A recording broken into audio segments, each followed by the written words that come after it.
বিদায় হজ্জের ভাষণে তিনি ভাষণ দিয়েছিলেন, এক মুসলমান অপর মুসলমানের জন্য রক্ত হারাম। আল্লাহ বলেছেন তোমরা এক মুসলমান, তোমরা মানুষ হয়ে কোনো মানুষকে যেন হত্যা করিও না। তার মানে ন্যায়ভাবে মারা যাবে, অন্যায়ভাবে কোনো মানুষকে মারা যাবে না। এবার আমার দিকে লক্ষ্য করেন, আল্লাহ বলেছেন ইল্লা বিল হক, ন্যায়ভাবে হত্যা করা যায়।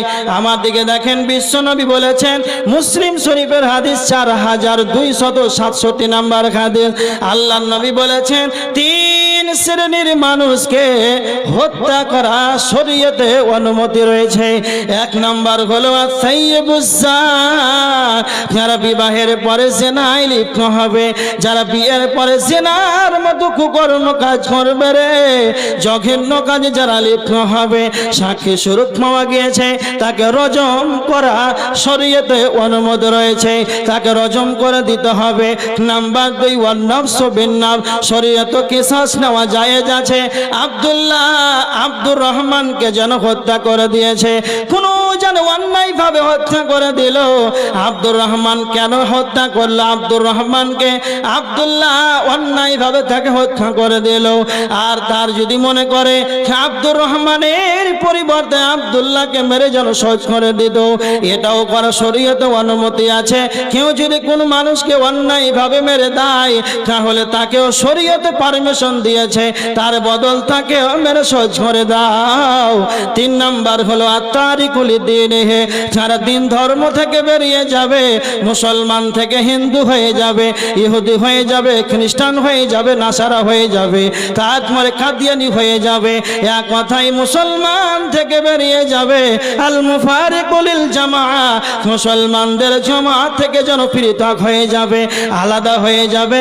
বিশ্বনবী বলেছেন তাকে বলো তুমি ভুল করেছো, ফিরে এসো ইসলামের দিকে, নচেত যদি সে না ফিরে আসে, দিন ধর্ম যদি কবুল না করে, ইসলাম ধর্ম থেকে যদি বের হয়ে যায়, তাহলে তাকে বলে তাকে হত্যা করা শরীয়তে পারমিশন রয়েছে। এই জন্য আমার আল্লাহ বলেছেন, নবীজি 3 শ্রেণীর মানুষকে হত্যা করার কথা বলেছেন। আর এই 3 শ্রেণীর ব্যতীত আল্লাহ বলছেন তোমরা মানুষ হয়ে মানুষকে হত্যা করিও না, তোমরা মানুষ হয়ে মানুষকে মেরো না, নচেত তুমি যদি মানুষ হয়ে মানুষকে হত্যা করে দাও, তবে তুমি ধ্বংস হয়ে যাবে।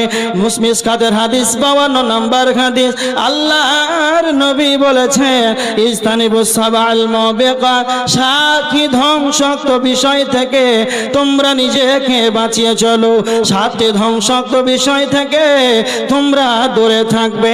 তার ভিতরে একটা হলো তোমরা মানুষ হয়ে মানুষকে অন্যায়ভাবে তোমরা মেরো না, শরীয়তের অনুমতি ব্যতীত।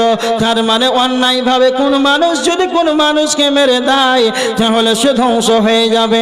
আল্লাহ সুবহানাহু ওয়া তাআলা সূরা মাইদার 32 নম্বর আয়াতের ভিতরে আল্লাহ বলেছেন, মান কাতালা নাফসান বিগাইরি নাফসিন আও ফাসাদিন ফিল আরদি ফাকান্নামা কাতালান নাসা জামিআ। আল্লাহ বলেছেন পৃথিবীর মানুষেরা তোমরা শুনে রেখে দাও, কোন মানুষ যদি কোন মানুষকে অন্যায়ভাবে যদি মেরে দেয়, ফাকান্নামা কাতালান নাসা জামিআ, সে যেন সারা পৃথিবীর মানুষকে হত্যা করে দিল।